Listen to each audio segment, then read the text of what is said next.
Good afternoon, Steam Dream TV. My name is Makenzee Shivers, and today I am here with Mr. Ed Montanari. How are you today on this lovely day? I'm doing great. Okay.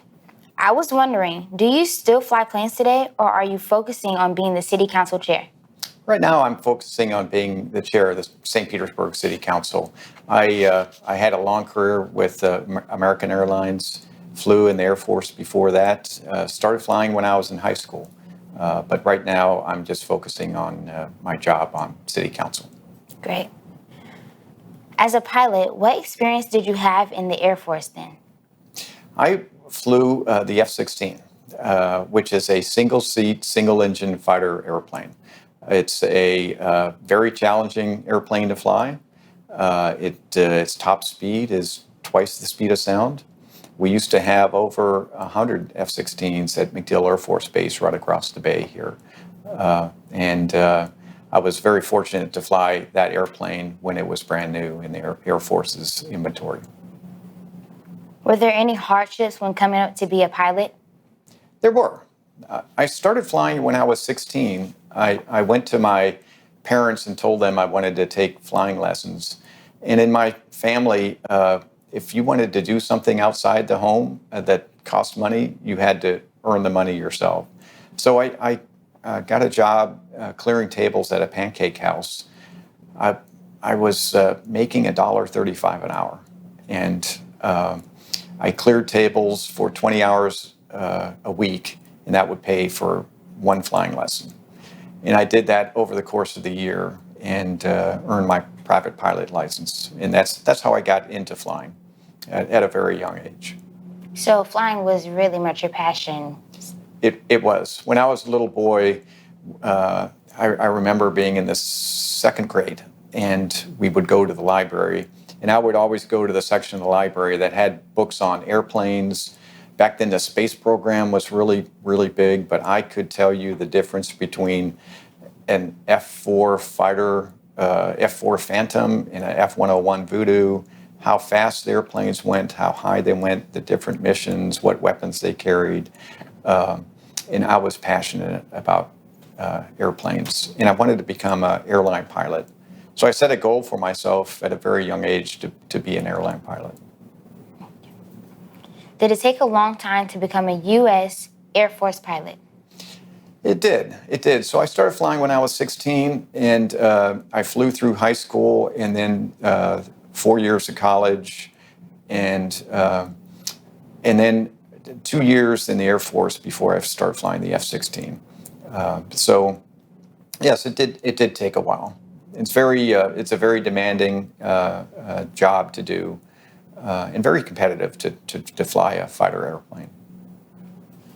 During your pilot career, who or what made you further on in your career? The people I served with, they were very. I served with a lot of young, very much go-getters. They kind of knew what they wanted to do. They worked very hard, and everybody made everybody better. It was kind of like being on a sports franchise where you kind of had a team mentality, and the people I served with motivated me very much. Were these family and friends or just peers? Friends and peers. They were very much the people I worked with every day. So family was still like a big part of your career, but didn't really know much about pilot. Yes, my family, there aren't any other pilots in my family. So they supported me, but they didn't work with me. Did your key to education assist you to become a pilot? Very much so.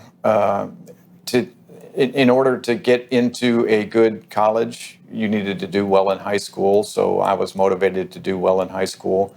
And then in college, you needed to perform in college in order to get in the Air Force. There was only so many, in the college I went to, there was only 13 people that got to go to pilot training. And it was very competitive. So it made you work very hard through every level of education. to get to the goal that I wanted to get to. What was the most frightening moment of flying? I ejected out of an F-16 one afternoon. I'd taken off out of MacDill, and we were heading to we were going to fly a low level to Avon Park, and on the way there, the throttle cable broke on the airplane, and I couldn't control the engine. So I turned the airplane around, flew it back to MacDill, and entered a holding pattern above the field. And I held for about 40 minutes or so. There wasn't any procedure in the checklist that dealt with a broken throttle cable. The only option I had was to shut the engine down and do a flame out, what we call a flame out landing, a landing with the engine shut down. So I started up this backup power unit to power the hydraulic system and the electrical system while the engine was shut down. And somewhere in the flame out pattern, that unit failed. When I flared the airplane was just getting ready to touch down on the runway. The airplane went out of control, and I ejected out of the airplane. Didn't go very high because I was so close to the ground. Swung in the chute for just a few seconds and landed on the runway and walked away from it. During this incident, were you terrified or were you just trying to keep calm and not freak out? I wasn't terrified. When the airplane went out of control, it happened in a hurry. And it was just a instinctive reaction when the airplane went out of control. With the engine shut down, very close to the ground, you had to get in a certain position to eject. You don't want to have your head turned a certain way, your back needs to be straight, but I just got in position really quick and ejected out of the airplane. But I wasn't terrified at all. It was just, had a problem, needed to react to it. Okay. Were there any passengers or was it just you? It was just me. Oh. It was just me. So the F-16 only has one seat, and I was the only one on board.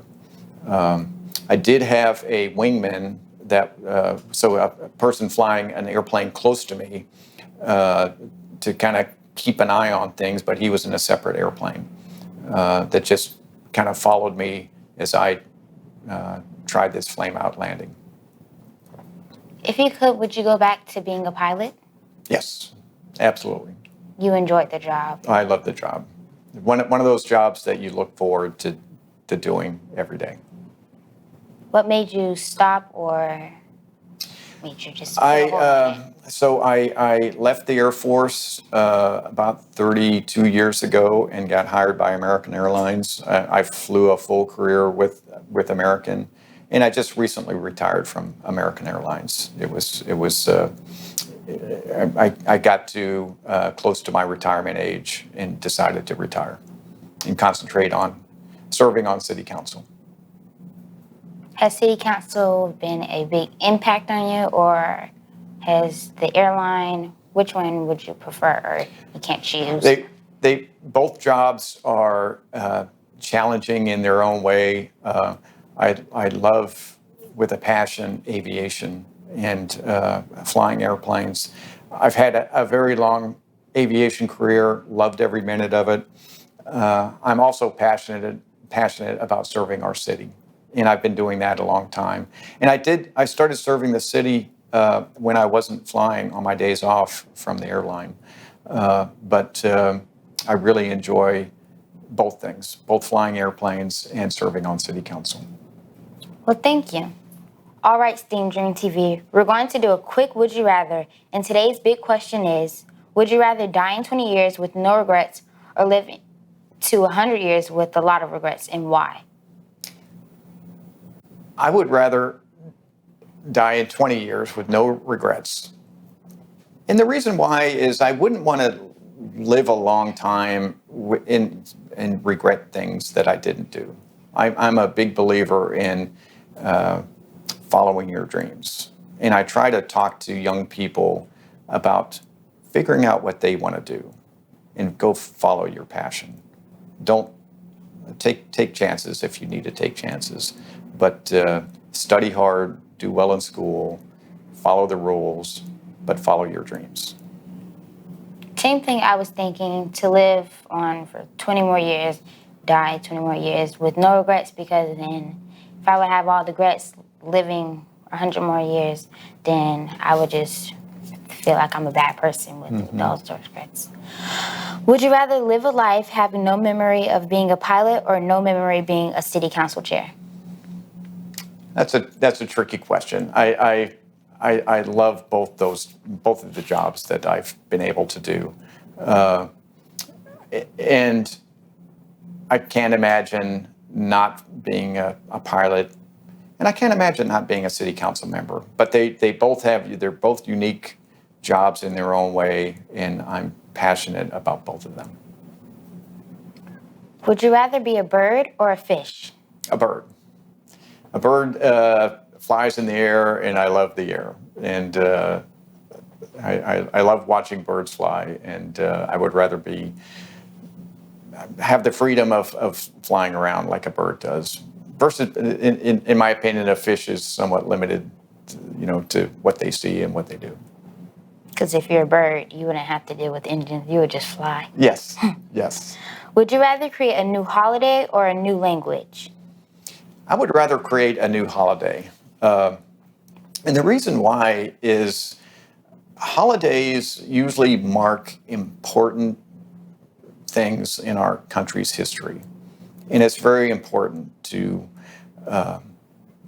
stop and remember and give thanks for everything that our country's been blessed with. The federal government just created a new federal holiday, Juneteenth, which is a very important day in our country's history. So I would rather create a new holiday. If you're thinking of creating a new holiday, what holiday would you create? I'm not sure what holiday it would be. It would have to mark the service that a group of Americans had done, or remember something special, a special date in our country's history. But most holidays that we have they're either religious or they remember big things that happened. Our country's birthday. Juneteenth is one of them. MLK Day. I'm not quite sure what day we would want to remember, but I would want to remember somebody or something special that has happened in our country. Would you rather fly for 20 more years, or would you rather be city council chair for 20 more years? Well, I've already made the decision to retire, so I would rather serve on city council for another 20 more years. Thank you. Well, thank you for answering these questions, and STEAM Dream TV, we're finished. Thank you, Makenzee. You're welcome. Thank you very much. Thank you.